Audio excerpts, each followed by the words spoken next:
Hey, welcome to Beyond the Blackboard, the channel that helps you upgrade your mindset so you can achieve more inside and out of the classroom.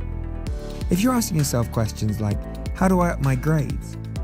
What do I do after school? How do I become who I want to be? This is the place for you. Now, you've probably heard a lot of people saying, set goals to achieve your ambition. In class, on the sports field, or wherever. It is Beckham. Oh. And it can seem like a bit of a buzzword. Now, although goals definitely have their place, today I'm here to show you the number one mistake people make when it comes to goal setting.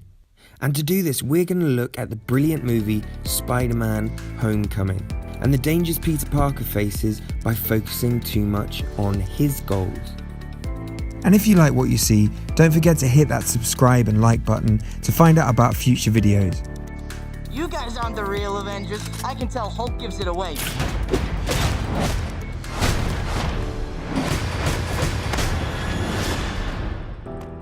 Oh, that was awesome. As a quick recap, Spider-Man: Homecoming is the story of plucky Peter Parker, finally played by someone age-appropriate by the way, who finds himself flung into the world of superheroes because of his incredible abilities. Spider-Pig does whatever a Spider-Pig does. Can he swing from a web? No, he can't. He's a pig. Look out, he is a Spider-Pig. Now, at the beginning of the film, he has one clear goal. What, does that mean that I'm an Avenger? No. He is, of course, desperate to be part of the Avengers after he got a taste of superherodom in Captain America: Civil War. And he's pretty obsessed in achieving it, constantly bugging Tony Stark and his aide to get some action. And he continues to try and try and try again with no success. Yeah, let's No, please. Let's have it. You don't understand. Please, this is all I have. I'm nothing without this suit. If you're nothing without this suit, then you shouldn't have it. Okay?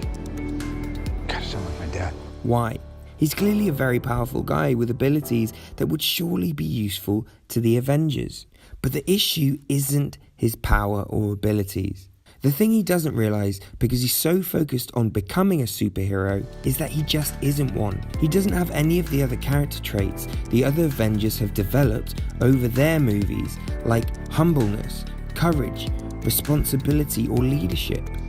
It's only when a real bad guy is in front of him that he's forced to stop daydreaming about being a superhero and actually focus on becoming one.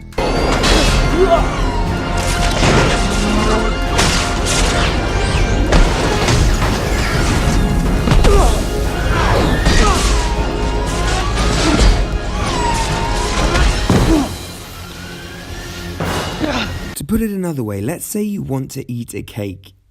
And you have a few eggs, milk, flour, sugar, and all the other ingredients you need. Now, if you're constantly thinking about how good the cake will taste, i.e. the goal, you're not going to be able to concentrate on how to actually bake it, i.e. the process. You may lose patience, you may rush it, you may feel too hungry and frustrated and not be able to concentrate on the recipe book. And by the end of it, you'll just give up or just make a terrible tasting cake.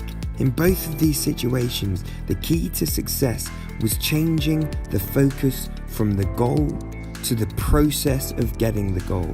Now, this may seem like a small thing, but it makes a huge difference. Back to Spider-Man. Because before he was completely obsessed and focused on his goal, he was missing out on the process that would actually turn him into the superhero he needed to be. In a way, his focus on the goal is the very thing that was stopping him from achieving it. But when he needs to defeat the Falcon, he begins to focus on the process of becoming a superhero. He needs to develop his herohood, things like his bravery, responsibility, and general fighting skills very quickly in order to win. And that is what makes him a hero. The action of becoming a superhero, not the desire to be one. In fact, his transformation by the end of the movie is so great that when he's actually finally offered to become an Avenger, he actually declines it. Now, we can't all shoot webs out our arms, so how can this apply to you? Well, step 1. Increase your likelihood of success. Let's say you've got some exams coming up and you really want to do well. If you focus too much on the goal of getting that A, it can distract you from the process of doing the revision and work required to achieve it. Or if you have an interview for a job you really want, if you focus too much on your goal of getting it, you may distract yourself from the process that is required to actually get it, like practicing interviews or developing your work skills. 2. Appreciating the small successes. Another benefit of focusing more on the process is that you get more success than just obtaining your goals. Let's say you didn't get that job. If you're a goal-focused person, then you're likely to be really upset and probably you will see all that work you put in as a massive waste of time. But if you're a process-focused person, you'll appreciate that even if you didn't get that job this time, you still developed a huge amount trying to achieve it. Maybe you've become a better communicator, or maybe you've got better at writing CVs, and these are skills that'll help you get the next job. You start to feel the small successes more, and this will lead to a growth mindset. If you want to know more about growth mindset, check out our video. To be clear, I'm not saying it's bad to have goals. In fact, it's really good.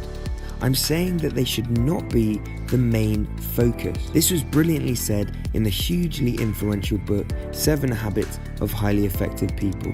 If you want to know more, give it a read or try 7 Habits of Highly Effective Teenagers. Ultimately, becoming a more process-focused person is an attitude change and won't happen overnight. But the key is to not be too hung up on the outcome of things and instead start to enjoy the day-to-day activities that get you to where you want to go.